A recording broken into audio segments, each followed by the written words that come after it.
What's up, everyone? It's Anna, also known as that Star Wars girl, and today I'm going to be doing a reaction and breakdown of the Mandalorian trailer that was released at D23.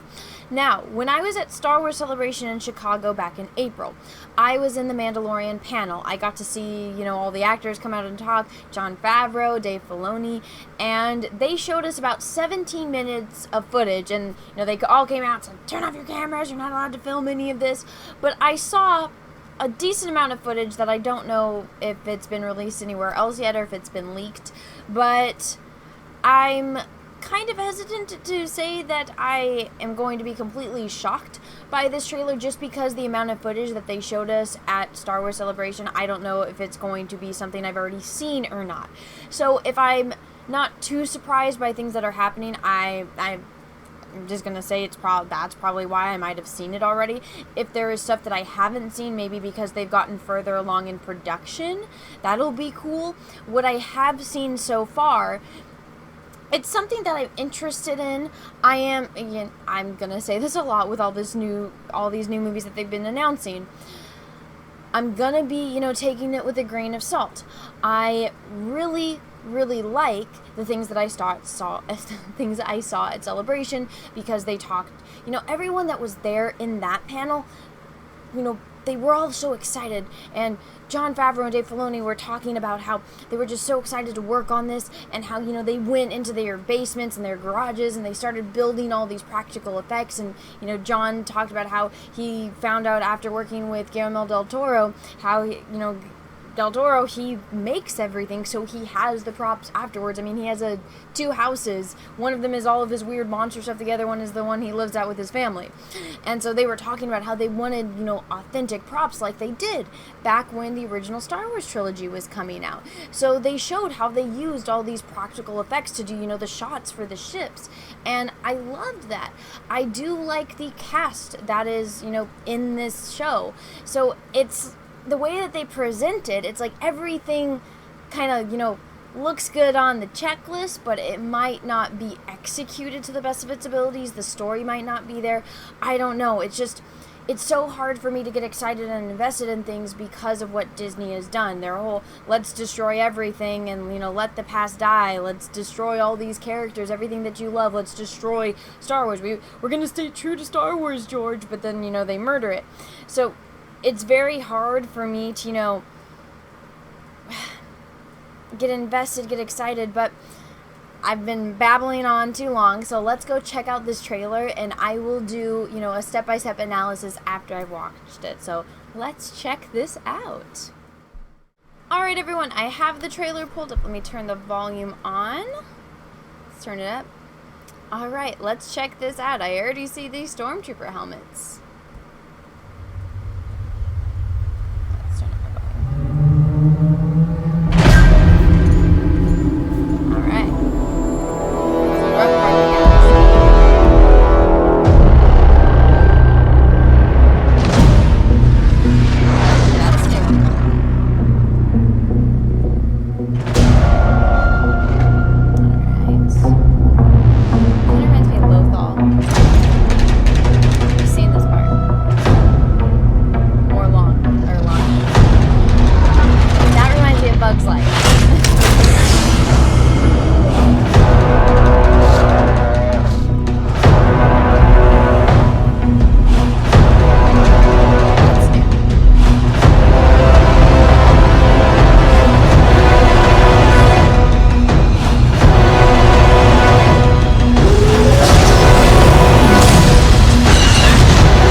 Bounty hunting is a complicated profession.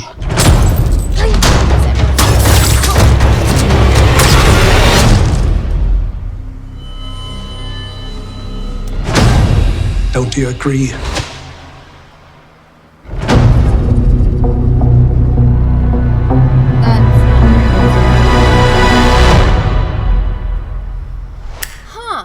Alright, that was interesting. Okay, let's go back through this and break it down scene by scene. Okay, so we have this beginning with the stormtrooper helmets.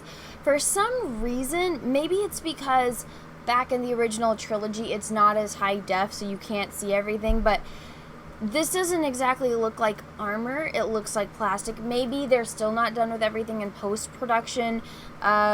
And I know a lot of the people that they used to fill in as stormtroopers, because they needed more stormtroopers, was they actually got cosplayers to come in and be, you know, just the stormtroopers on set.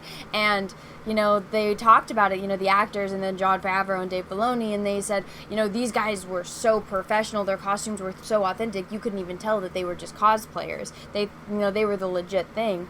But just looking at this, and again, it's probably because, you know, I'm so used to watching the ones that came out, you know, back in the 70s and the 80s, you know, very different type of cameras. It doesn't show every, you know, pore and every little atom on things. But this looks, you know, like plastic, not armor. So that's like my one critique right there. It's weird not seeing THX. I'm never going to get used to it. Okay. This was new footage that I hadn't seen, so we see like a foresty jungle planet. Just the way that this is, you know, with the wetlands, it kind of makes me think of that planet that Maz Kanata was on in The Force Awakens. I'm gonna be, you know, this looks like Lothal. Again, they might not be done in post-production, but I very much can see the different layers. For those of you that do not know, you know, I went to college for concept art. Part of that is, you know, live action photo bashing. So, you know, I know how to 3D model. I know how to photo bash things to make this shot appear. I would know how to make this shot, basically, in Photoshop and ZBrush and Moto and all that. I can see every single layer in this image. Again, I don't know if it's not done in post-production. Like, look, there isn't even, you know, when a spaceship lands, it's going to be heavy. The dirt is it's going to sink in. So, and, you know, this is a layer. This ship is a layer. Yes, you have atmospheric perspective, but it's very obvious the way that they did it. Look, it just... You would bring this into, you know, the Photoshop class, and I would maybe do some, like, Gaussian blurs, you know, just to continue to push that atmospheric perspective. But again, it might not be done in post-production. But, you know, just my eye, I can see everything when it comes to this. And, I mean, that's what happens when you use a lot of CG and stuff, and I know, you know, you can go back and look at the prequels, you can see all the layers in that too. It is a little bit more blurry just because different camera angles and everything, or, you know, different types of cameras and whatnot.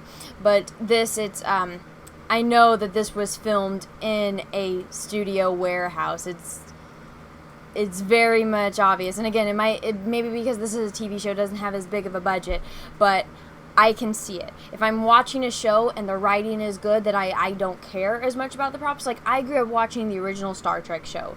The computer is made out of wood. The aliens, it was a dog in a costume.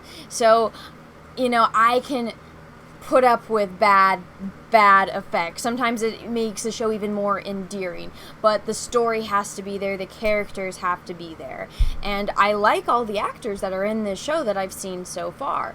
So just looking at this shot by shot, though, I do have issues. Alright, let's go next shot. Okay, so this scene, they actually showed us this entire scene at Star Wars Celebration. He's bargaining with this guy, people come in, they fight and whatnot. I don't exactly remember what was said. I was bad, and I might have not attempted to record it, and I might have not gotten a really bad view, but I might have not gotten the audio for it. Just saying. Maybe so. And, you know, this wasn't exactly the most memorable scene for me, because I was, you know... you don't know what's going on. You don't know you kind of know what they're talking about. I mean, obviously, he's paying him for a job. He wants him to go do a job, and other things happen. But because you don't know all the context, you don't know what to look for, kind of thing. So maybe after I see this, I'll know. But they did show this, you know, like 5-minute scene between them at Star Wars Celebration. But yeah, and you get to see him do stuff. Again, this instantly, I mean... Bug's Life. This is that scene from Bug's Life where the ants are going through and the birds trying to get them. But it's cool. Maybe, there was an ocean that was dried up. They could maybe do something with pod racing through it. That would be cool to see. But, this is setting up the ship. And if you ever go into, concept art or, like, visual storytelling, you can see the ship right here, but that's not, that's just a tiny little speck. That's also showing size of things. You can see where the water used to be on here, but your eye is going to follow this line it's taking you through the shot. I say this all the time. Value does all the work, but color gets all the credit. And your eyes are always going to go to the highest level of contrast. So, when black and white meet, that's the highest level of contrast in an image. That's where your eye is going to go. That is why, these are all bright. You follow this line, and it kind of fades away. You see the ship right there. Maybe it's just because I clicked it at the wrong part. But your eye is following this line out, and the ship is running parallel with this line from one side of the screen to the other. So that's, visual storytelling. They did this also in The Force Awakens when Rey was on her little popsicle ship going across, and you could see, the Star Destroyer, and everything was pointed in one direction. They're doing this with this shot as well. So good visual storytelling right there. Alright, we got him doing his armor. It's coming out into the forest planet. I know a lot of people are saying, oh, well, this should have been Boba Fett. I like Boba Fett's design.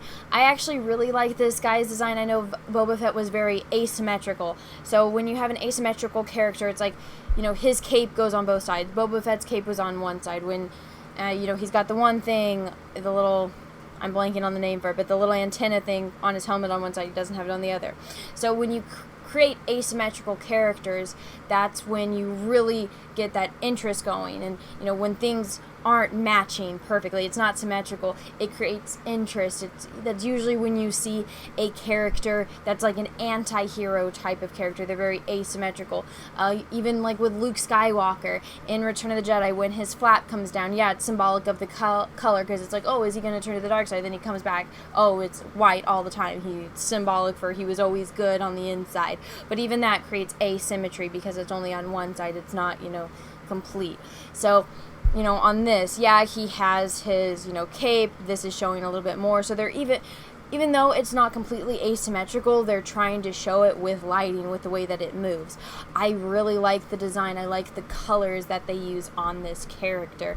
And I've always thought the Mandalorian armor was cool. In the Clone Wars, if you ever watch the Clone Wars TV show, they do show a lot of Mandalore. That's an entire arc with Obi-Wan Kenobi, and how, he was in love with the Queen of Mandalore. Her name was Satine, which was from, it's a little Easter egg thing from when the actor Ewan McGregor did the movie Moulin Rouge. The woman that his character was in love with was named Satine. And spoiler alert, but if you haven't watched the show yet, never mind. I don't want to spoil it for you because that's a big spoiler. But I liked that they did that there, but there's a lot about Mandalore. Even in Star Wars Rebels, they have the character Sabine, who is from Mandalore. And then they bring in the dark saber, which is, the Mandalorian Jedi sword, or, I know it's a lightsaber, but it's the dark saber. It's the Mandalorian one. So there's always been a lot of interest in Mandalore, and I'm intrigued to see another character that's not Jango Fett, that's not Boba Fett. So, and I love this actor. The first time I ever saw him was in Game of Thrones. He's Oberyn Martell in Game of Thrones. I think he's going to be great as a Mandalorian character. And if you know a lot about the Mandalorian culture and their world, you'll know that he's, it's kind of the perfect casting in a way for him to be playing that type of character. So I know there have been critiques of him, but I'm interested. And I mean, even this shot, there are some things in Star Wars that, I just criticized the last shot of the planets. Yes, you can, this isn't as necessarily, CG layers. Yes, the Force might be CG'd in, but look at the way this is shot. Unless you're Wes Anderson, that's the guy that directed, the Royal Tenenbaums, Grand Budapest Hotel. Thing about Wes Anderson, every single one of his movies, everything is centered. That's something that you don't want to do because you want to create asymmetry in your shots. He's centered. Usually the only time you have someone that's centered, Wes Anderson, or usually traditionally, at least what I was trained, when I was doing classical paintings, is you never center someone unless it's like a portrait of the king or the queen on their thrones. He's centered. Main He is the focus of the shot. This is where they want you to look. Remember I said, value does all the work, color does all the credit. This is the highest contrast right here. You go straight from black to white. Right there. Look at that. That is where they want you to look, and that's exactly where you're looking. He is the most important thing in the shot. Yes, you look off to the side. Okay, there's a light. This is creating asymmetry. He's halfway lit. We got different types of light. This is, oh my god, synthetic light. This is real, excuse me. This is natural light. You see how that's a little bit more blue. You know, obviously the sun is, on this planet is going to have a blue sky. But it's just creating that interest, because when you have an image where the composition is centered, you want to create interest using different techniques. So they're using a different lighting technique to make the shot appear more dynamic and interesting. Yes, there's a motion going on. We know he's standing there because he's about to exit his ship. The doors are opening for him to walk out that ramp onto this planet. Why is he on this planet? I don't know, but we're interested. You know, we have these hallways on the side, different lighting, centered. He is the one. We are following him on this journey. It is the Mandalorian. This shot is actually a very excellent, beautifully crafted shot, and I'm very impressed. So good job. That very good shot. Very interesting. Okay, let's go see. Okay, she is such a doll. At Star Wars Celebration, everything that she said was, she was so happy. And you know how there is just some people, you might be in the worst mood ever, and she kind of reminds me of my best friend Hope. And it's like, just the second that they enter a room, there's always these type of people that they just have this magnetism for bringing in this energy and this, you know, happiness. She has that. She just came out on stage. She just said how much she loved being a part of it, how excited she was to be, you know, working in Star Wars, and how it was, you know, she has her family, but then she said, now I'm in this other family, the Star Wars family, and just talking about how excited she was. And then Jon Favreau and Dave Filoni talked about what a dedicated worker she was, and how, you know, they're like, we have stuntmen for you guys to do this, and how, saying how her and one of the other actors, you know, they were doing the scenes. I guess there's a lot of fight scenes. She's like in the dirt, you know, wrestling with someone. They're like, no, don't do that. That's what the stuntmen are for. And I'm just like, the complete, you know, 180 from her to like other actresses that claim to do their own stunts, but then we find out they have stunt doubles, or, you know, just people that are completely ungrateful for the roles that they have, and, you know, the type of fandoms that they've entered into. Whereas her, you know, she's embracing it. She's like, I'm willing to get my fingers dirty because I believe in this role that I'm playing. And, you know, she loves this character. She loves being a part of it. And it was really, you know, refreshing to hear that from somebody in Hollywood. And she just seemed like the most genuine person when she was talking on stage. So, I mean, I wasn't the biggest fan of her in Deadpool and a few of the other things I've seen her in, but after that, completely on board. And it's one of those things where it's like, I usually try to separate like an actor or actress from the role that they play, but from her, seeing who she was as a person made me excited for her character, made me excited to see her. And again, I feel like that's kind of rare in Hollywood nowadays. Now, it's gonna be cool to see these guys not just be working for the Empire.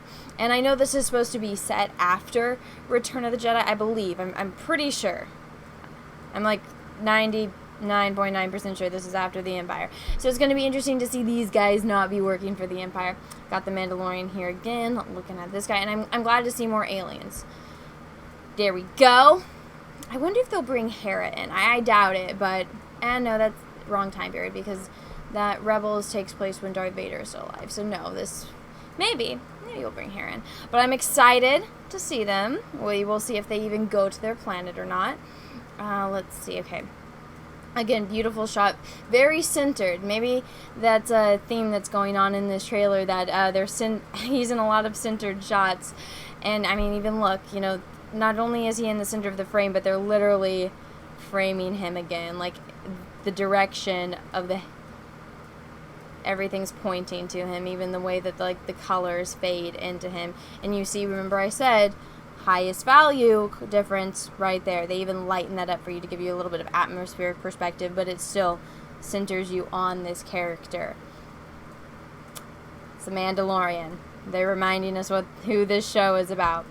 This was not shown at Star Wars Celebration. I don't know who these people are. Obviously, there's I'm saying obviously, but I mean, look at the, the landscape of this planet versus that planet, It looks like it's the same planet. So, it could be, I want to say, Gladiator, how he wants to get back to his family, then he finds out all of his family was murdered. Is this going to be one of the scenes where, the Mandalorian's family gets murdered, or are these people he's going to save, or maybe these are the people that he's getting the bounty on?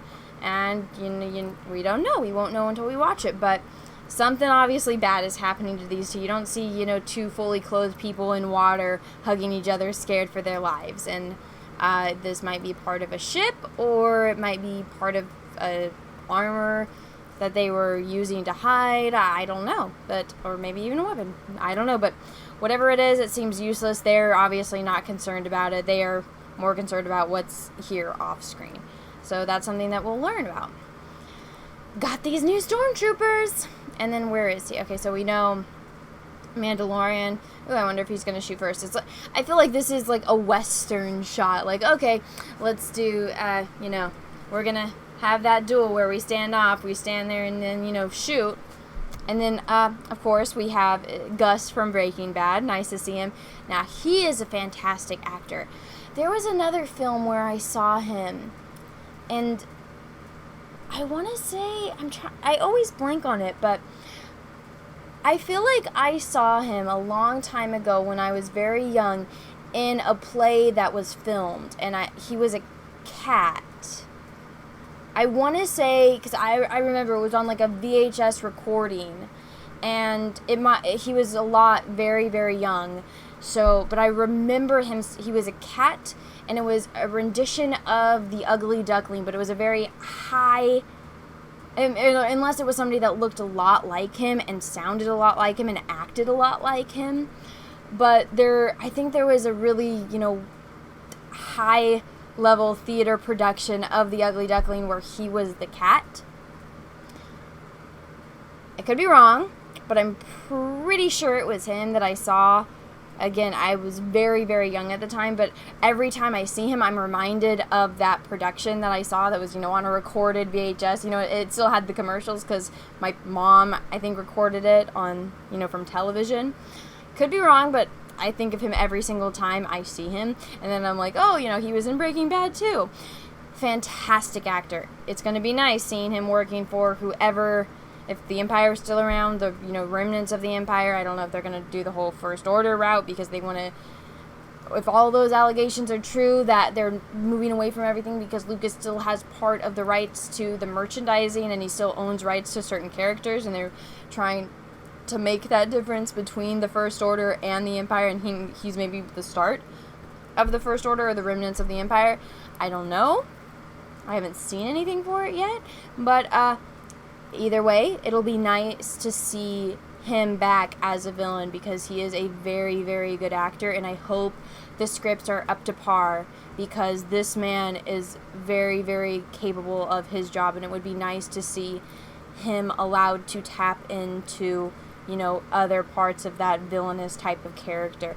Or they could do the opposite, where maybe it's one of those Les Mis things where, you have the policeman who thinks what he's doing is right, but, you have the other character, the Jean Valjean character, where he was framed for something, or he did something that was wrong, but the morals of it are there, and maybe it's that mental battle between what is right, what makes a criminal, what makes a good man, and what makes a bad man, and what boundaries of the law. If it's like that, Javert versus, Jean, that would be very interesting dynamic to see, because Mandalorians are usually not exactly the most outstanding citizens, so that would be a really cool dynamic to see. Looking at, that's a cool shot. Like, look, every single shot this guy's in, he's centered. Every single one, I think, that I've seen. Even, was he centered in this one with the ship that I did not notice when he's on the planet? Yeah, he's centered. Every single shot we see this guy in, he's centered, except for the one where he's sitting there talking to the guy about the bounty, and you can kind of see his hand. That's the only time he's not centered, but the thing that he's focused on is centered. Interesting. Let's see. Okay, then I got November 12th. Got the little land speeder. Is that? I don't think that's him. That's a different person. I do like they bringing back the OG speeder design, though, as compared to the Rey popsicle stick. Only one sun, so we know it's not Tatooine. Excuse me, I guess that's one moon, I should say. I don't remember Tatooine. I'm pretty sure. Let's see. Yeah, back to that design, which I like. Even look, high contrast, guys. What's the first thing you see? And that one is obviously lit in a whatchamacallit, a warehouse with a blue screen or green screen background. Alright. We got this. This is back to OG. I'm glad they're bringing back that design as well. Alright, I know I spend a lot of time talking about each shot, so I'll try to get through, pop out other things that are interesting.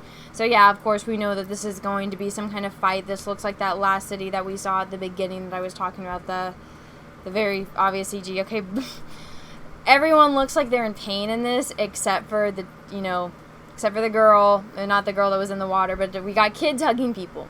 So, something's going on. Maybe it's all the kids that are being taken to go be stormtroopers. That would be interesting. Again, he's centered.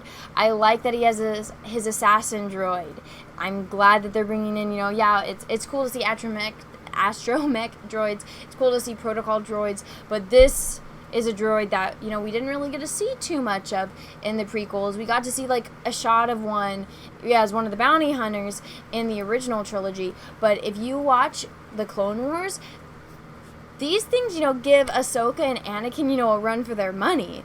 They are not something that you want to mess with. Assassin droids are, the real deal when it comes to fighting droids. And then, this shot was actually done with props. They showed us how they did this at Star Wars Celebration, and they made these little things, and so they showed us how they flew them. So this is an actual prop that they went in, and, these are layers in, like, Photoshop that they compiled in, frame by frame to add, the special effects in. So that was really cool to see how they did that one. Okay, let's see. Big gun, of course, going to be a lot of fighting. Okay, let's see, who is this on there? Okay, so that's what he's shooting at. He's shooting at, I'm assuming those are the stormtroopers. Again, got the assassin droid centered. I'm assuming that this is going to be his companion droid, like the Mandalorian has his assassin droid. So Anakin had 3PO and R2. The Mandalorian has an assassin droid. That is very appropriate. I like how he even has, like, his weapons on there. And then we got there we go. Again, he's centered. Look, stormtroopers, where is it? Maybe I know people get mad at me when I do. No, that's too far. I'll figure it out one day. There we go. Again, he's centered. You got the stormtroopers facing him off. That's an interesting blaster design. Interesting. Bounty hunting is a complicated profession. I like that they have aliens. I'm assuming this is, like, closer to the Outer Rim, since that's what they said at Star Wars Celebration. They wanted that gritty cantina feeling. I feel like that's something that's really iconic for everyone that grew up with the originals. I don't know anyone that doesn't just focus in on that cantina scene from Star Wars, and that grimy Outer Rim type of thing where you're just on this planet where wretched scum and villainy type of thing. Like, your mind just goes to that when you think of, like, one of those iconic sci-fi movies where you just go into this bar and it's just all these aliens that are up to no good. And Jon Favreau and Dave Filoni really highlighted that, so it was really fascinating to see. And I know that's what they said, really inspired them for this idea of the show. So it's going to be cool to see. Look, you even got them that are just like, when Han Solo killed Greedo, and he's like, oh, sorry about the mess. Everyone just went back to doing their business. Even when Obi-Wan used the lightsaber to cut off the dude's arm, everyone just goes back about their business because it's not out of the norm for that kind of stuff to happen. That's what I get this vibe. Like, these guys aren't concerned. They're like, oh, look, we got dinner and a show now. I like it. Feels more like Star Wars. And then this, of course, this shot was kind of cool. Like, yeah, he's a ruthless character. He might be, the main character, but obviously, like I said, Mandalorians they're not exactly, the most outstanding citizens. He's gonna shut this door on this dude. Cool, I dig it. Alright, let's see. Carbonite. Okay, so this is obviously after Han Solo has been frozen in carbonite, so now this is the thing that they use, which is, not a bad idea. You're a bounty hunter, you don't want your bounty person to escape. freaking freeze them in carbonite. Is this going to be as good as the one, you know, in the Cloud City? Maybe not. Maybe some people do die. This is a lot more high tech, but of course, you know, we do.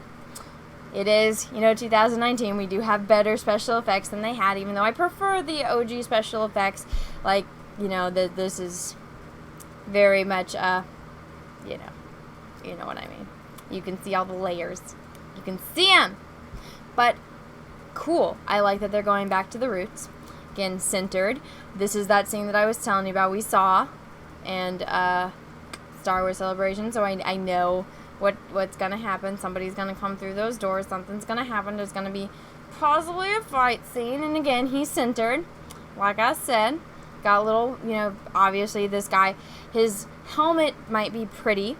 It might, you know, not have any scratches in it that we can see. I can't tell if that's just a light or if that's an actual scratch. It looks more like it's a light from a window. But obviously this guy has seen some battles, as we've seen throughout this entire trailer. Mandalorian. And again, that was just awful CG right there. With Disney, they could do a lot better. But again, this is a TV show. It's probably not as high budget as the movie, which, I mean, I think they should just go for it, you know, give it the high budget that Game of Thrones had, and, you know, maybe not fuck it up like Game of Thrones. And then, of course, Disney Plus. Oh, I didn't know National Geographic was owned by Disney. Huh, you learn something new every day. But, yeah. Alright everyone, I hope you enjoyed my review / breakdown of the Mandalorian trailer. Like I said, I did see a lot of footage that to my knowledge, has not been shown anywhere else. Aside from at Star Wars Celebration, it might have been shown at D23 or not, I do not know because I was not there. But, so there was some things that I saw, you know, that I had seen full scenes of. There is some stuff that was not in this trailer that they showed us. It was a lot more about, you know, the female character and whatnot. So I am interested. There are some things that I feel like need to be worked on, but maybe that's just because they're not done with, you know, the post-production stuff. So if you think I was nitpicking, you know, I guess if it bothered you, you know, maybe don't click on my face next time. But that's just my 2 cents on this trailer. I want to be excited about it just because when I was there at Star Wars Celebration, the energy in the room, it felt like Star Wars again. But I'm so hesitant to, you know, invest in it because I don't want to be stabbed in the back again. And, you know, it's hard to say that about that because I never thought that would happen with Star Wars, and then, you know, everything has happened with The Last Jedi, with the way that the movies have turned out, and it's discouraging, but I want to be optimistic about this.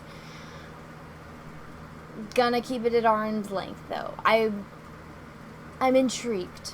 I am intrigued. I like the design of the characters. There is a lot of things in this that did look good, but once you've been betrayed before, it's really hard. Like, you know, you stick your hand in the hole and you get bit by the snake. It makes you, you know, do I stick my hand back in the hole just to get bit by a snake again, kind of thing. But you know, that's just how I feel about it. But if you like this video, go ahead and give it a thumbs up. If you didn't, that's okay too. And let me know what you thought in the comments below. If there's anything you want me to focus on more when I do my next, you know, Mandalorian video, when they release more news. If there's anything you want me to highlight and talk about more, let me know in the comments as well. And if you haven't already, please subscribe to my channel. Make sure you click that little bell. That way you get notifications when I do other videos and live streams. And until next time, everyone, have a great rest of your day.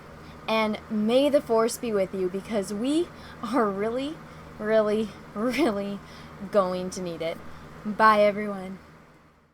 What's up, everyone? It's Anna, also known as That Star Wars Girl, and I have an Etsy store, so if you've ever wanted to own a print of my artwork, this is the place to go. As you can see, I have a lot of recognizable characters, from horror films to heroes to Star Wars characters. Some of the notable characters I have on here are Darth Vader, which I did a couple live streams painting, so you can own a print of this painting. I also have Luke Skywalker, the binary sunset version, one of my favorite favorite scenes in the original New Hope movie. I have Darth Maul, which Ray Parks himself actually complimented me on Instagram. And then last but certainly not least, Ahsoka Tano. So if you want to own any of these prints, go right on over to my Etsy store. Again, that's The Art of Anna, That Star Wars Girl, or TSWG for short. Thank you everyone and have a great rest of your day.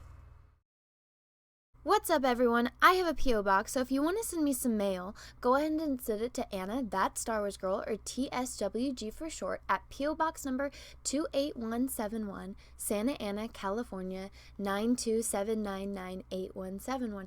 Have a great day everyone. Thank you so much.